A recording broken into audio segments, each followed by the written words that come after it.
Se você já curtiu a página @hot.tips.brasil, segue as entrevistas do podcast Paladar Distinto e consumiu no restaurante indicado, tem uma novidade para você. Na Manga, você ganha benefícios ao registrar essa compra em nosso site.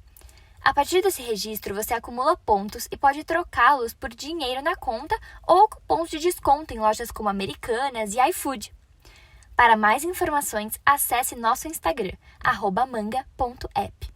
1, 2, 3.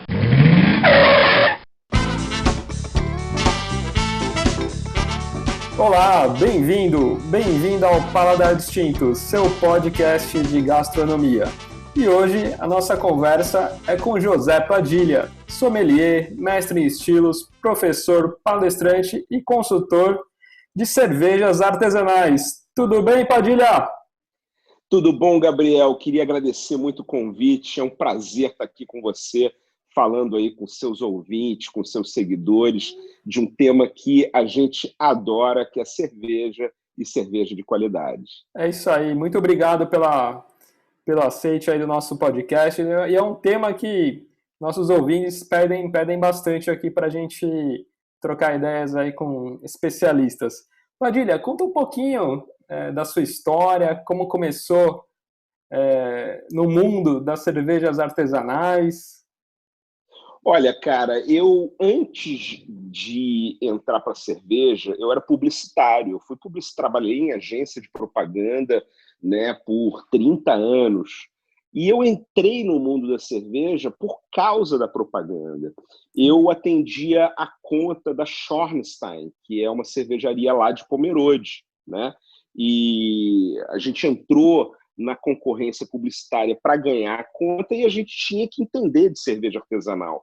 Aí eu fui fazer a minha primeira cerveja caseira, entrei em curso de produção de cerveja, comecei a pesquisar e comecei a estudar muito. E estudar no mundo da cerveja é hora copo, né?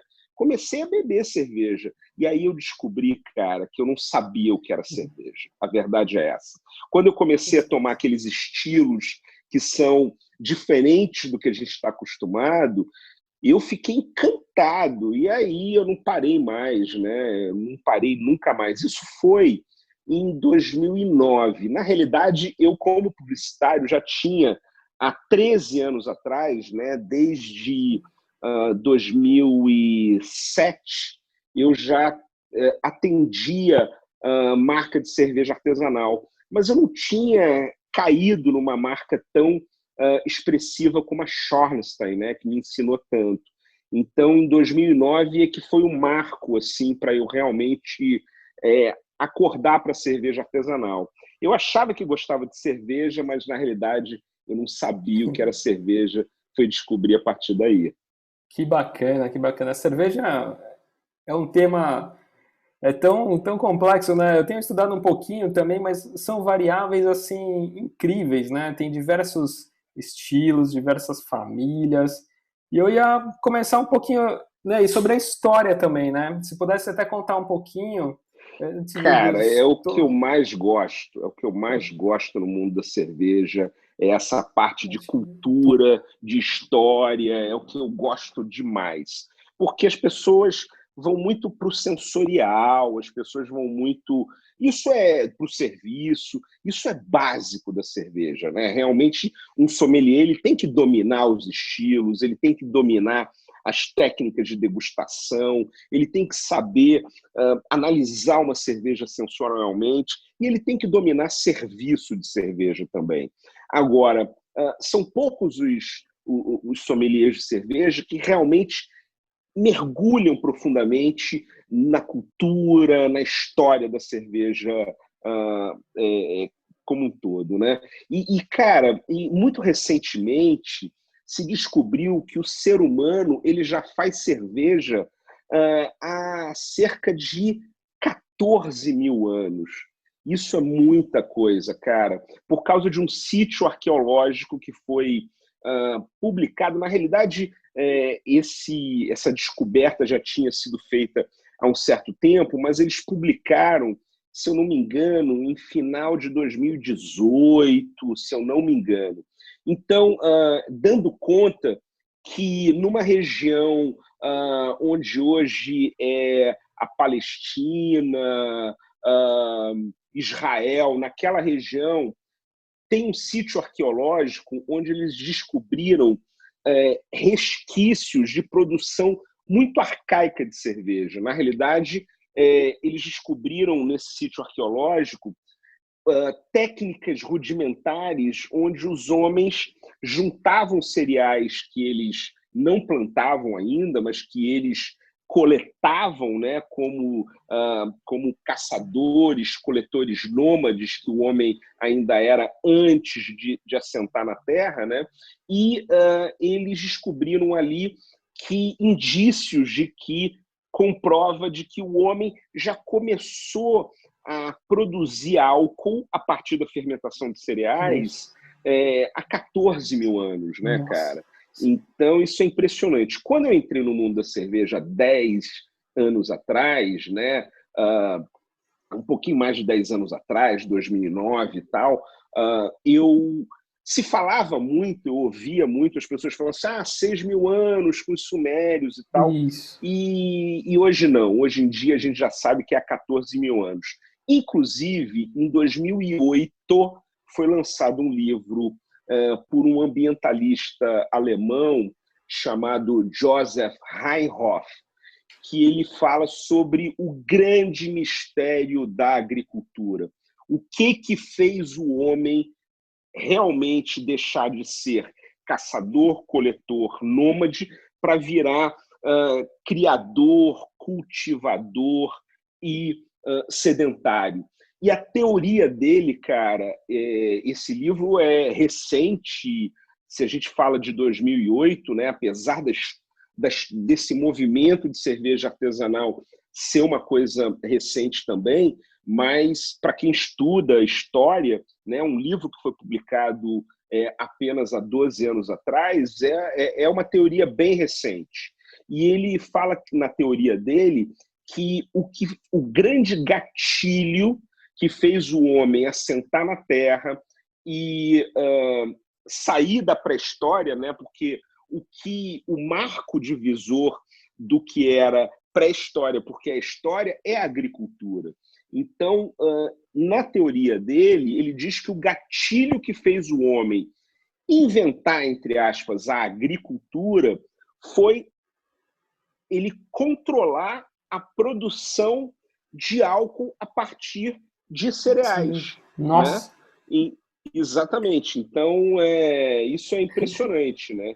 Então, tudo que a gente vive hoje é em função da cerveja. A evolução humana e várias outras coisas que a gente não acredita, né? Eu sugiro aí para os seus ouvintes assistirem, tem no YouTube, legendado inclusive, um vídeo do Discovery Channel chamado How Beer Saved the World, que é Como a Cerveja Salvou o Mundo, né? É do Discovery Channel, tem 43 minutos, é legendado e fala das grandes invenções da história, que a maior de todas foi a cerveja. Né? Que demais! Porque a partir da cerveja o homem inventou a escrita para poder registrar a sua produção de cerveja. E a partir da cerveja, várias coisas foram inventadas, como, por exemplo, a microbiologia. Todo mundo liga Pasteur, né, Louis Pasteur, ao leite, né, por causa do nome pasteurização, que é muito utilizado no leite. A gente conhece pasteurização por causa de leite. Mas o que moveu o Louis Pasteur para a gente fala de descoberta da microbiologia, mas o que ele fez pensar? Poxa, por que os alimentos estragam? Por que a cerveja estraga, né?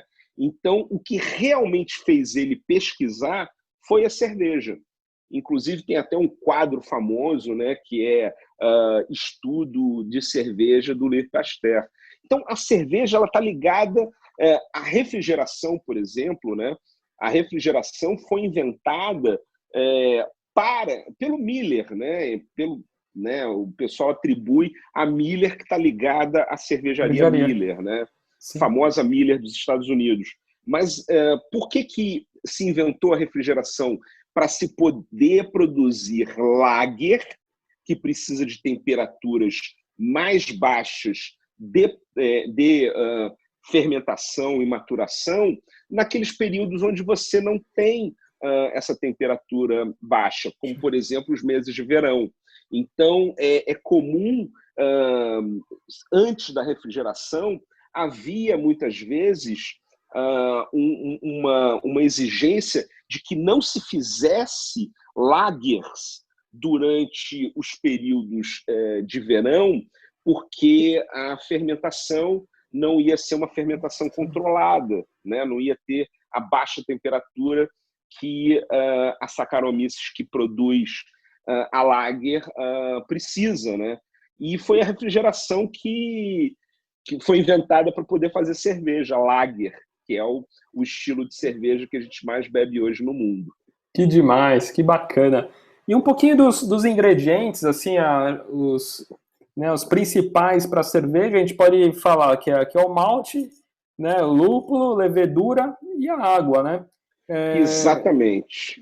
Você consegue, porque acho que muita gente tem dúvida, né? O que é o lúpulo, para que serve, como que é o malte, né?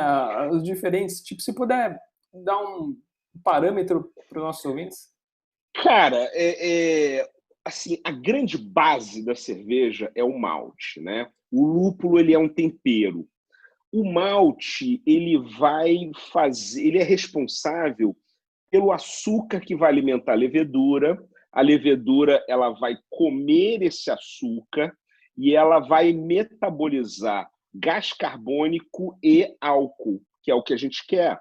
Tanto é que no mundo da cerveja é muito comum se falar que o homem não produz cerveja. Na realidade, o homem produz as condições necessárias para que a levedura produza cerveja para a gente, né? E então tem muitos cervejeiros aí que eu conheço que se auto-intitulam, né, domesticadores de levedura. Por quê? Porque a verdade é essa. Então, o malte, ele é a base, né? O malte, ele vai dar cor para a cerveja de acordo com a torrefação dele, malte menos torrado, cervejas mais claras, maltes com média torrefação, cervejas mais avermelhadas, e maltes mais torrados, cervejas mais escuras, né? Só que o malte, porque é a base do açúcar que vai alimentar a levedura, o malte traz muito dulçor. Se não houvesse o amargor do lúpulo para contrabalançar esse dulçor do malte, a cerveja seria muito enjoativa, né? Entendi. Então, o lúpulo, ele vai ser um tempero que vai trazer amargor para equilibrar o dulçor do malte. Só que, além de trazer amargor, ele vai também trazer outros atributos sensoriais de acordo com a região onde ele é cultivado, né? Se a gente pode falar de terroir no mundo da cerveja, seria por causa do lúpulo. O lúpulo americano é basicamente cítrico, o lúpulo alemão é basicamente floral, né? O lúpulo inglês é basicamente terroso e assim por diante, né? Lógico que dentro desse cítrico, por exemplo, do lúpulo americano, a gente vai ter outras características, né? Que tipo de... beleza, frutado cítrico, mas lembra o quê? Lembra uma toranja, né, que é o grapefruit, lembra limão, lembra maracujá, o que ele vai lembrar, né? Então você vai ter aí vários cultivares diferentes de lúpulo, né, que vão trazer essas informações sensoriais. O lúpulo é muito interessante a gente falar, porque muita gente não sabe, né? Mas falando assim, para um leigo, né, para uma pessoa que não entende de cerveja, se a gente for comparar em termos de quantidade, que os meus amigos que são cervejeiros ou sommeliers não me ouçam, mas eu estou falando muito a grosso modo aqui, mas é mais ou menos a proporção da farinha e do orégano para fazer uma pizza. Na pizza você usa quilos de farinha e algumas gramas de orégano para temperar, né?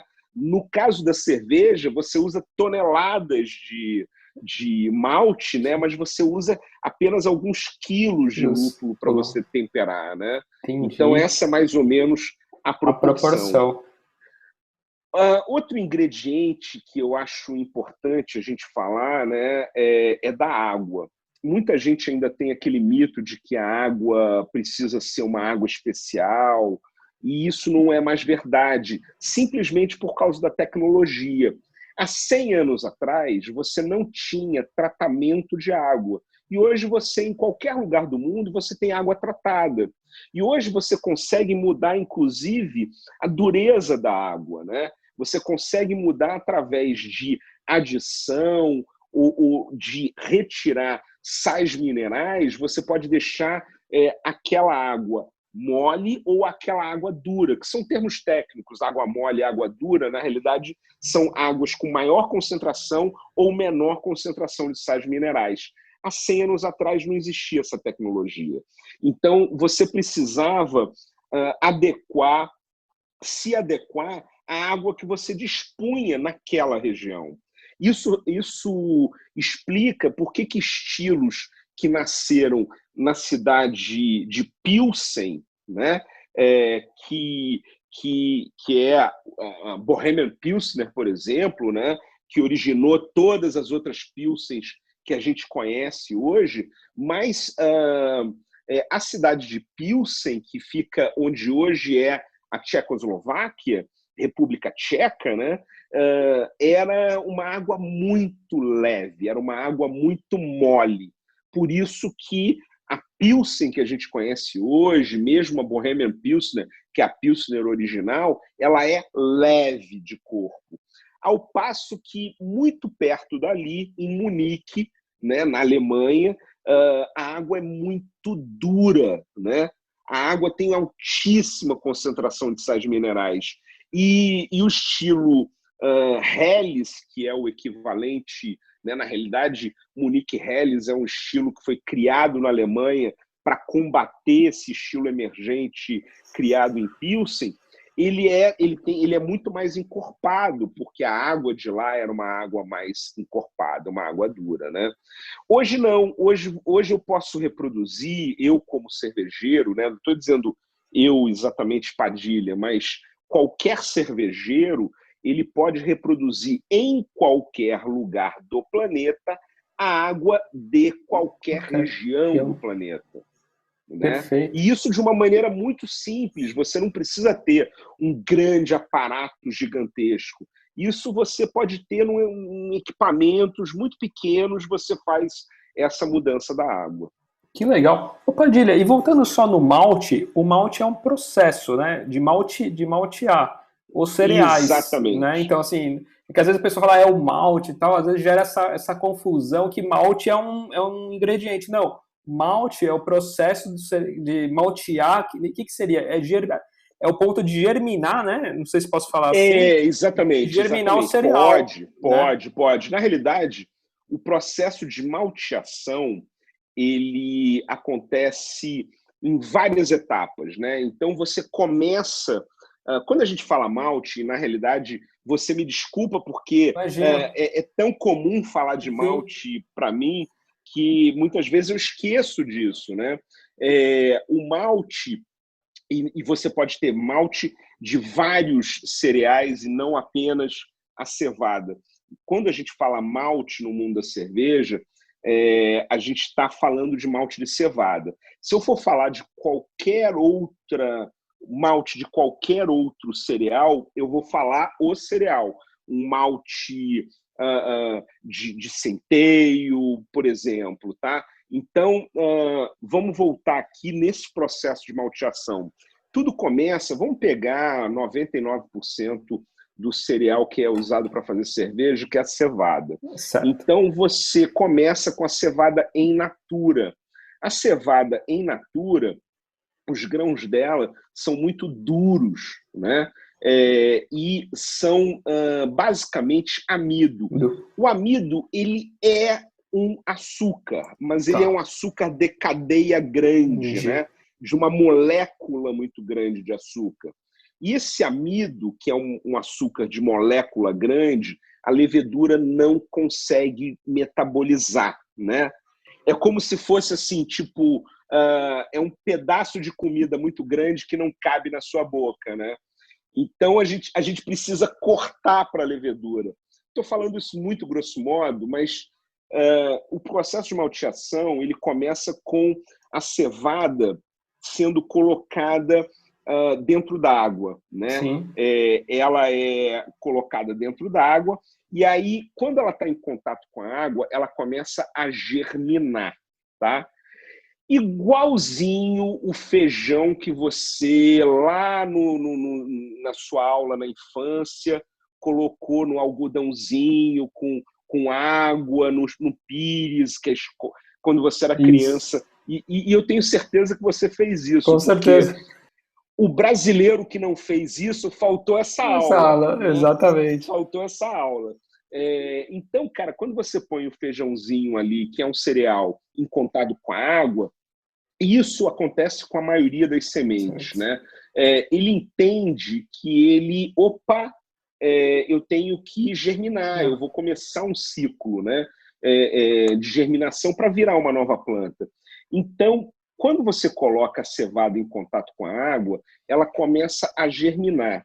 E você tem uma mudança física ali. Primeiro, parte desse amido é quebrado em cadeias menores, né, de açúcares que são fermentescíveis, né, que a levedura consegue metabolizar.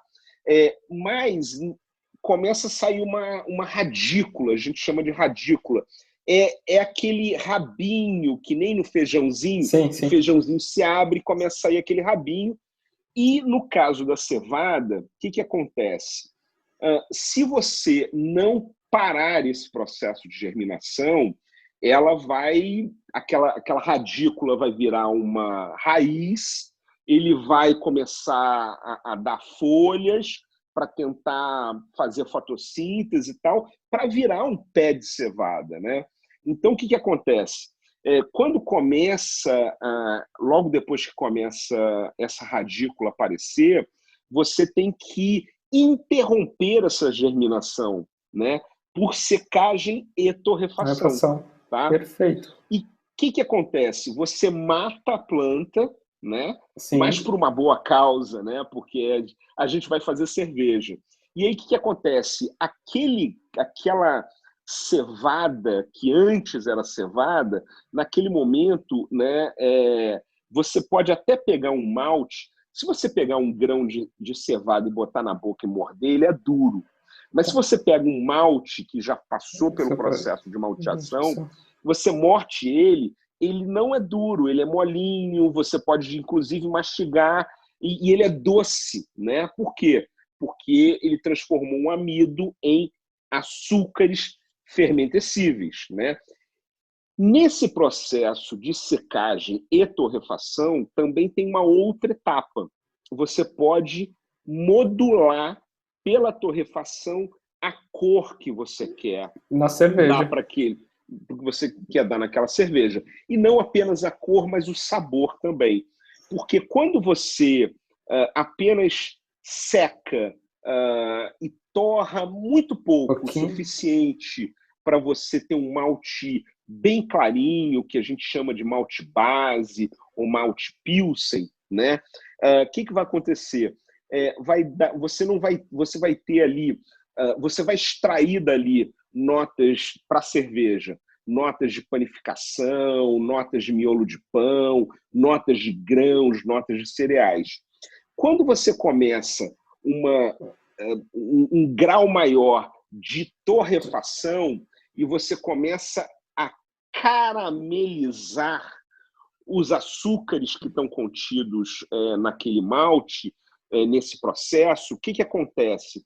Você transfere essa tosta, você transfere esse caramelo. Se for um pouco mais intenso, a gente vai ter toffee. E se você torrar muito, né, se você passar do tostado para o torrado, você vai começar a ter notas de café, notas de chocolate. Aí vira uma Então, Guinness, você né? vê Aí vira uma Guinness lá que você não enxerga nem o outro lado. Exatamente, exatamente. Então, tudo isso você faz no processo de malteação. Bem parecido com o café, né? Essa parte de torra, né? E tudo mais, assim, bem parecido, né? Tão parecido com o café que muitas cervejarias, elas têm,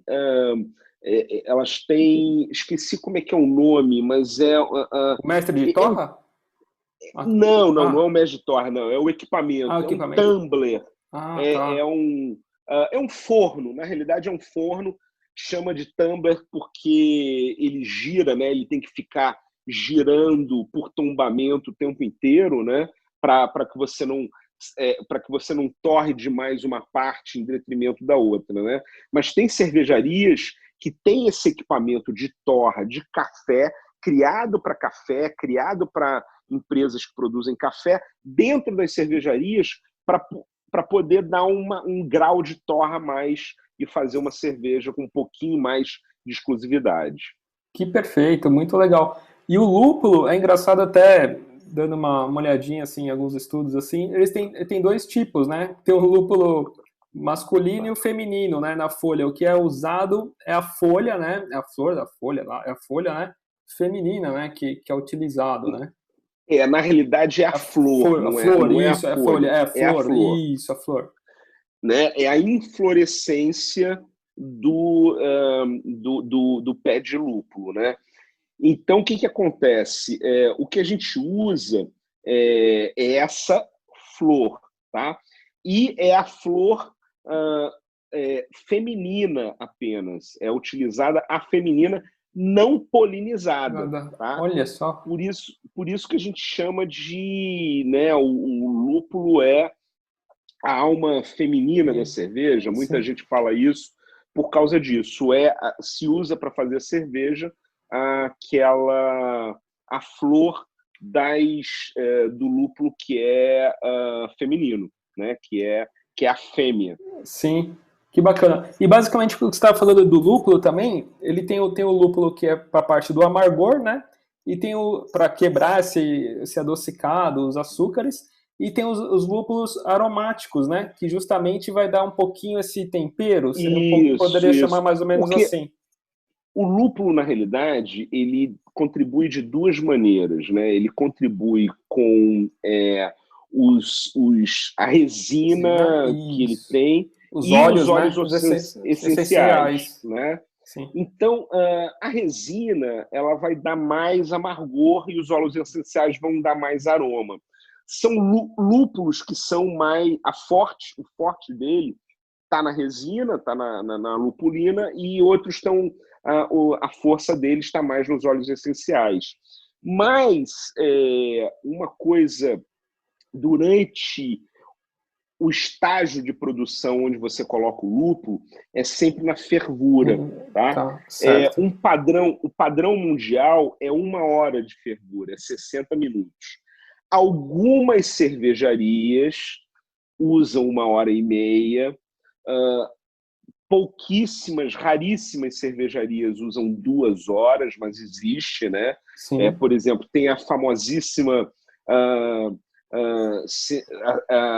120 Minutes, que é da Dogfish Head, e ela tem esse nome, né, 120 minutos, porque ela fica 2 horas de fervura.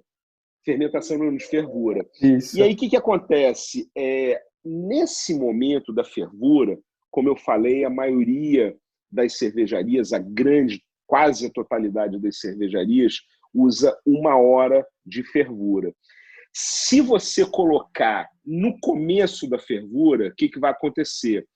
A resina vai dissolver mais e você vai usar mais a amargor, vai entregar mais amargor para a cerveja. Agora, se você colocar mais para o final da fervura, é justamente o contrário. Né? Se você colocar no começo da fervura, além da resina dissolver mais, trazer mais amargor, os óleos essenciais, os aromas, vão se volatilizar mais, tá?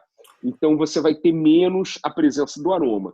Se você fizer o contrário, se você colocar o lúpulo no final da fervura, o que vai acontecer? Vai dissolver menos a resina, vai contribuir menos com o amargor, mas você vai preservar mais os aromas, você vai volatilizar menos e você vai ter uma preservação maior dos aromas. Aromas, que demais.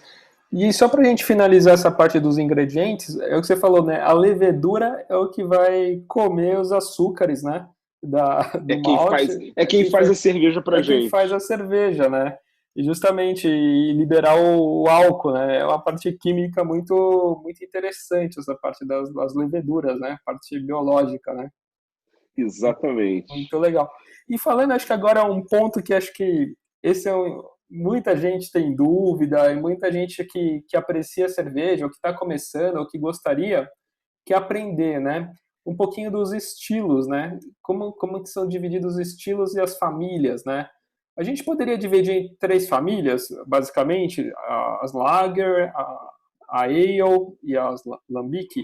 Eu fico confuso, assim, sabe? Que depois, se eu misturo... Cara, na realidade, as Lambics, elas são fermentação espontânea, mas elas não deixam de ser ale, porque, certo, na realidade... É só um processo que muda um pouquinho. Não é a fermentação, não é controlado, né? Isso é deles, né?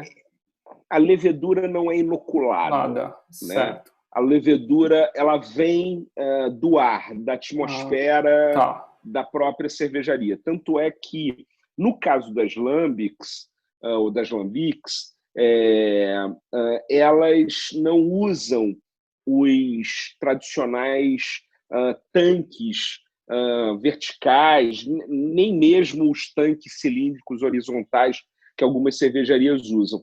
Elas usam coolship, que é como se fosse uma grande banheira que é rasa e que tem uma área muito grande. Por que essa área é muito grande?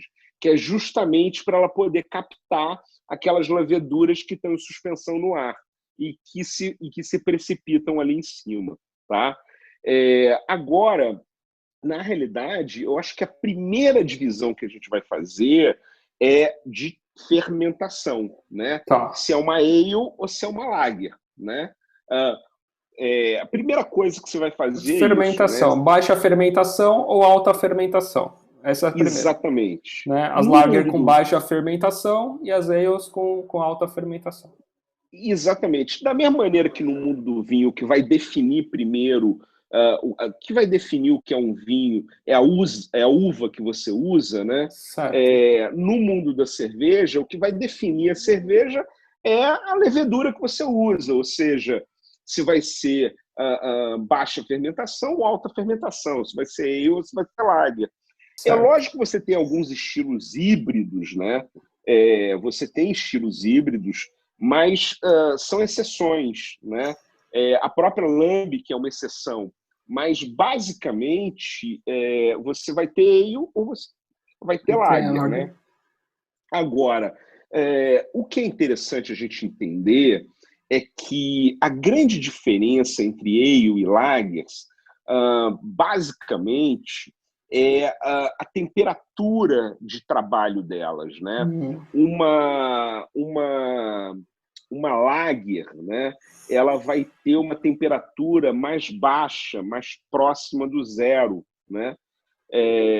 Uma ale vai ter uma temperatura de trabalho mais alta, né? Acima aí dos seus 14, 16 graus, né? Então, o que acontece? Numa temperatura mais baixa, você tem uma ação menor da levedura. Então, as lagers que trabalham com uma temperatura menor, elas acabam produzindo poucos elementos de fermentação. Então, você acaba não tendo, né, todos aqueles ésteres e fenólicos que são tão expressivos e exuberantes nas cervejas de alta fermentação, né? Entendi. Então, a grande diferença, eu acho que é a temperatura de trabalho delas, né? Certo. Numa temperatura mais baixa, a levedura trabalha menos e ela vai ser menos exuberante de ésteres, que é o que a gente chama tecnicamente os aromas e sabores frutados, Tá. e os fenólicos, que são, né, o que a gente chama tecnicamente daqueles aromas e sabores ligados a especiarias, por exemplo, né? Então, basicamente, essa temperatura vai ser muito importante. Numa temperatura mais alta, né, nas cervejas de alta temperatura, né, de alta fermentação, melhor dizendo, você tem uma produção maior desses compostos fenólicos, desses ésteres, né? Então, as cervejas realmente vão apresentar aromas mais frutados, aromas mais de especiarias, que são as ales, né? Isso não significa que uma lager não possa ter um aroma frutado, mas esse frutado de uma lager, muitas das vezes, vai vir do lúpulo que foi empregado ali e não da fermentação. Tá? Entendi. E tanto, por exemplo, uma ale ou uma lager, ela pode ser feita também de vários cereais, né? Pode ser feito claro, normal, pode ser feito de vários. Pode, vários cereais. Certo. Da mesma maneira, você pode também usar vários lúpulos diferentes. Entendi.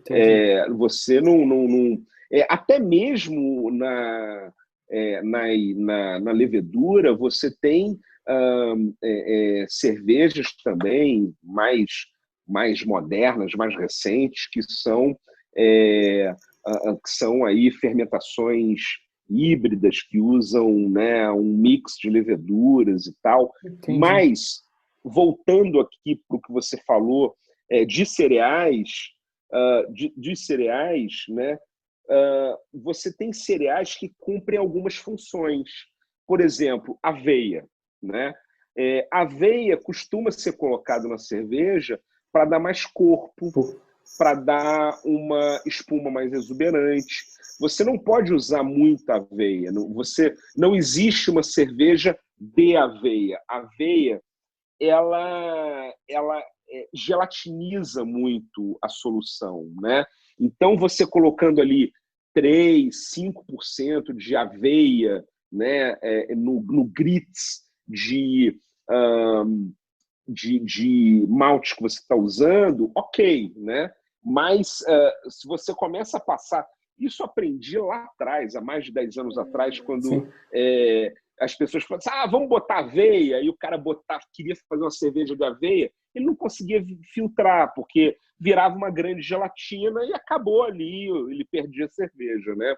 Então, hoje em dia, tem até lagers. Recentemente, a Ocus Pocus lançou uma cerveja chamada Alma, que eles chamam de Oat Lager, né? Eu acho bem interessante porque ela é uma lager bem leve, bem assim, para quem está começando no mundo das cervejas, né? Um teor alcoólico bem moderado, mas eles colocam um toque de aveia que é para trazer um pouco mais de corpo, para ela não ficar muito aguada, né? Aquela cerveja aguada. Exatamente. Outro cereal que cumpre uma função específica é o centeio, né? Tá. O centeio, ele vai trazer uma picância, não picância de um molho de pimenta, não é ardência que eu estou falando, mas é uma picância de uma pimenta do reino, uma pimenta branca, né? Mas muito leve, muito leve. Então, você pode colocar um pouquinho de centeio para você trazer um pouquinho mais dessa picância na cerveja. Por exemplo, tem um estilo muito comum que as pessoas gostam muito, né? Chamado Rye. Rye é centeio em inglês. Rye IPA, né? Ou seja, é uma IPA, uma India Pale Ale, né? Que está muito famosa aí, mas que tem essa pegada do centeio que vai trazer essa picância a mais no paladar e no aroma, né? Então, você tem vários cereais diferentes que você pode usar. A própria cerveja de trigo, você usa cevada, né? Então o pessoal fala assim, a cerveja de trigo, ela é totalmente de trigo. Não, ela é metade trigo, metade cevada, né? Entendi. Tem muito esse Então, blend, né? Que a gente pode falar, esse blend entre os cereais, né? Acho que isso tem muito, né? exatamente, Dessa fórmula do exatamente, que você exatamente, mistura e vai dar a característica exatamente. que você quer. É a combinação. Exata. E Muitas centeio, o vezes, lúpulo que você vai usar, a fermentação, a cevada, é essa combinação. e muitas vezes você pode usar um malte diferente até para dar uma cor, por exemplo. Tem muita gente que faz Pilsen, né? Você fala assim, Pilsen, então vamos fazer uma single malt de Pilsen, né? De malte Pilsen. Beleza, você pode fazer uma single malt de Pilsen, mas se você colocar um toquezinho, quando eu digo um toquezinho, é 1, 2, 3% de um malte mais escuro, você vai deixar aquele amarelo mais dourado. Entendi. Né? Não é o suficiente para ela ficar avermelhada, muito menos dela ficar escura, mas é para transformar aquele amarelo palha num dourado. E Ou pode ser o mesmo transformar aquele... cereal. Pode ser o mesmo cereal, só que com uma torra diferente, maior um pouquinho, é isso? Sim, sim. Tá. Na realidade, a gente está falando de maltes diferentes, mas de cevada. Tá, entendi. De percentual de torra de malte diferente da cevada mesmo para dar essa Exatamente. cor. Então, na realidade, não é só a diferenciação dos cereais, mas também você tem a diferenciação entre os maltes de cada cereal, entendeu? Entendi. Então, por exemplo, você pode ter maltes de cereais diferentes defumados. Você pode ter malte de trigo defumado, você pode ter malte de cevada defumado e assim por diante. Então, você tem aí muitas variáveis. Você tem as variáveis dos tipos de cereal que você usa, do tipo de beneficiamento, de torrefação, de processo que você passou ele, né? E você tem também os blends, né? Os blends de lúpulo. Exatamente. Se é mais aroma de malte. De cereais. Malte. De malte e cereais. Exatamente. De lúpulo também, né? Na realidade, você pode usar quantos maltes, cereais, lúpulos você quiser. Você só precisa respeitar o percentual. Algumas receitinha limites, de bolo. né? Isso, alguma receitinha de bolo, mas também... Como eu falei, a aveia não passa de 10%, senão você joga sua cerveja fora. Que legal. E uma curiosidade, as cervejas que estão... Até eu tinha essa curiosidade, mas agora, com essas explicações, acho que cai por terra, né? Cervejas mais escuras sempre me remeteu um pouco a cervejas mais alcoólicas, mas tem a ver isso? Não eu tem a ver, vou te dar um exemplo. São as torras que ele usou, mas ele não necessariamente ele corta, ele pode cortar, né, controlar o açúcar e tal, mas tem uma torra maior, né? Exatamente, perfeito. Você mesmo já respondeu. Pega a Guinness, você sabe qual é o teor alcoólico da Guinness? Puxa, de cabeça não sei. 4,1. Sério? Ela é menos alcoólica do que uma Skol, para você ter ideia. E você toma um pouco pelo amargo e fala, nossa, isso aqui tá forte, né? Pois é, isso é uma coisa que eu queria falar. Isso é super interessante. Fala, nossa, que cerveja forte, mas não é forte pelo teor alcoólico, ela é forte pela intensidade do sabor. Perfeito. Isso é uma grande dúvida que as pessoas têm, né? As pessoas tomam uma Guinness e falam assim, nossa, que cerveja forte. Ela não é forte. Ela é aguada pra caramba, quer dizer, ela não é aguada, né? É uma maneira de dizer, ela tem o corpo muito leve, muito leve na boca, né? Então vamos lá, corpo baixo, tá? Outra coisa, teor alcoólico, também um teor alcoólico beirando um teor alcoólico baixo. Né? Ela está no limite, no menor limite do moderado, que é 4,1, né?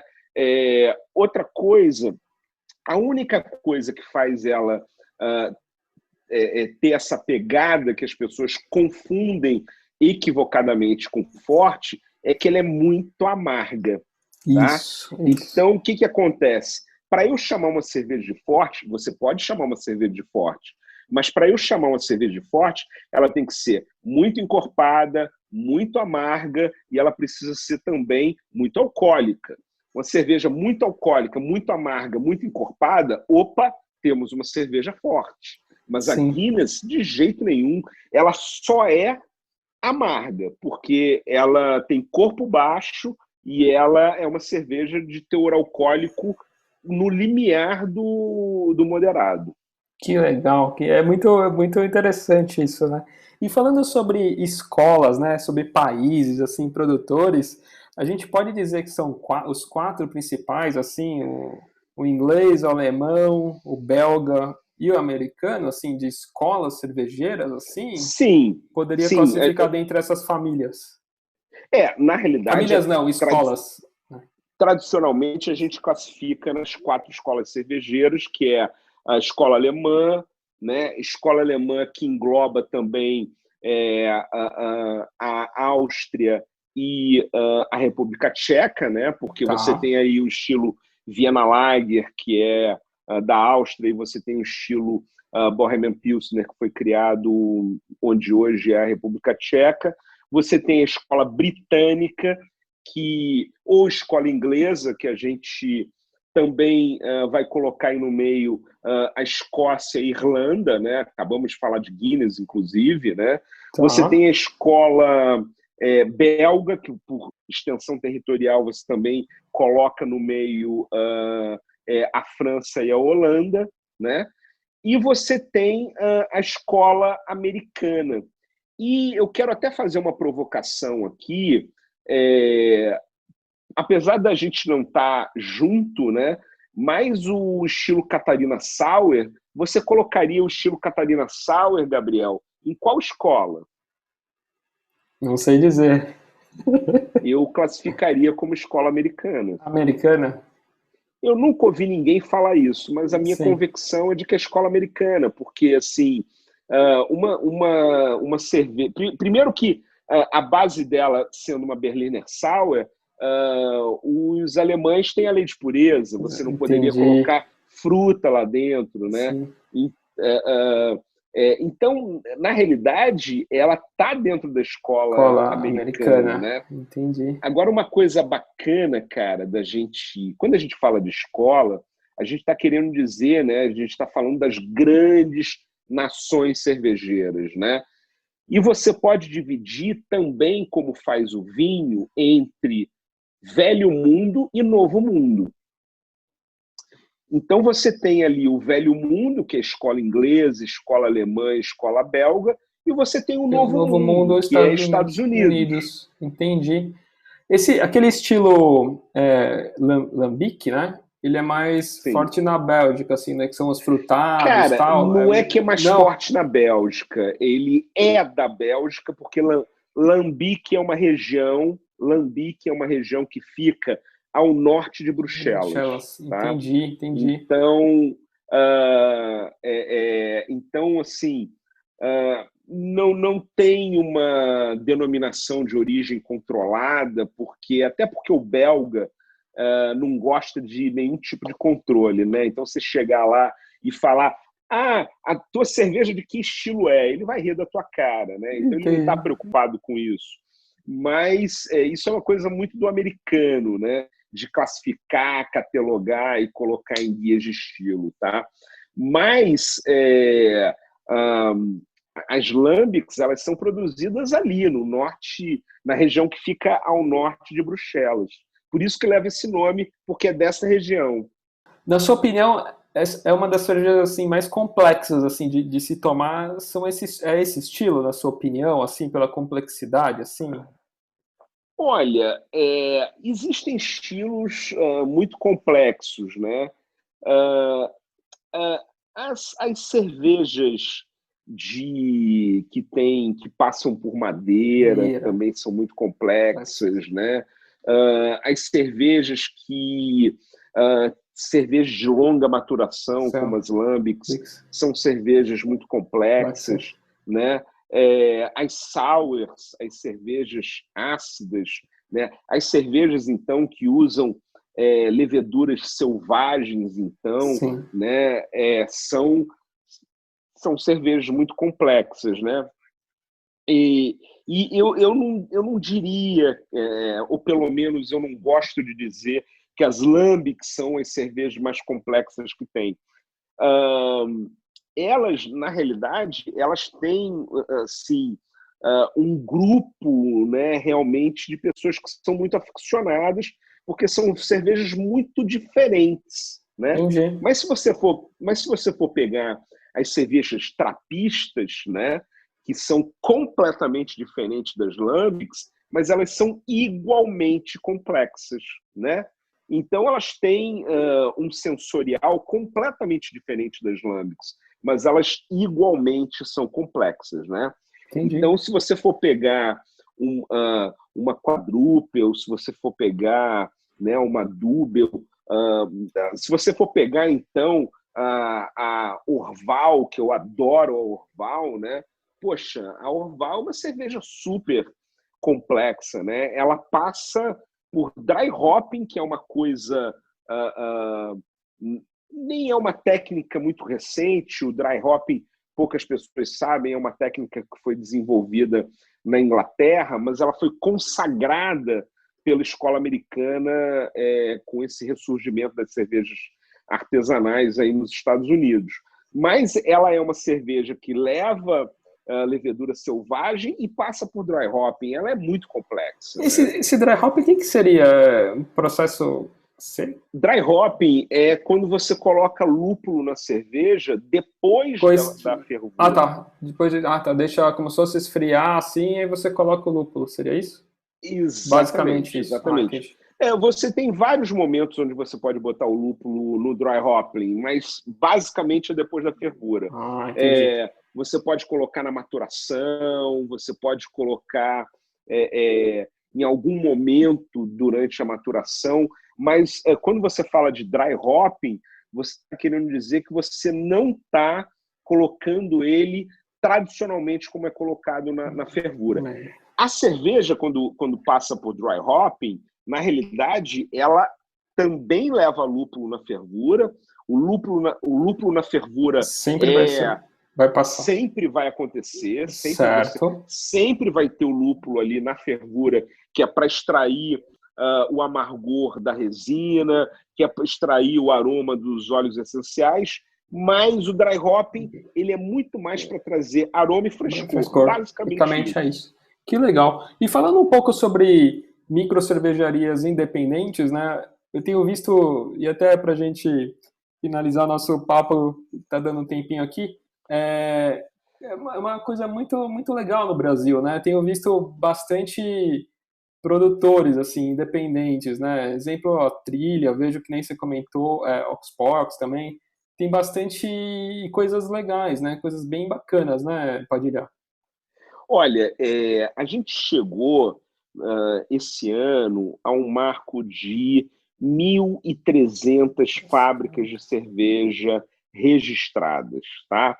E o mapa, ele não conta cigano, ele só registra a fábrica. Entendi. Ele só dá... Então, quando você fala de 1.300 cervejarias, na realidade são 1.300 plantas, 1.300 fábricas. Né? Levando em consideração que muitas dessas fábricas produzem para ciganos, né? Isso é uma conta que eu faço de uma maneira até leviana, porque não dá para a gente ser preciso num momento desse, né? Sim. Não há precisão no que eu estou falando, mas é mais ou menos uma noção. Se a gente tem 1.300 cervejarias, digamos que cada uma dessas cervejarias, além de produzir a própria cerveja, produza para mais um cigano. A gente sabe que tem cervejarias que produzem para 10, 20, 30 marcas ciganas, tá?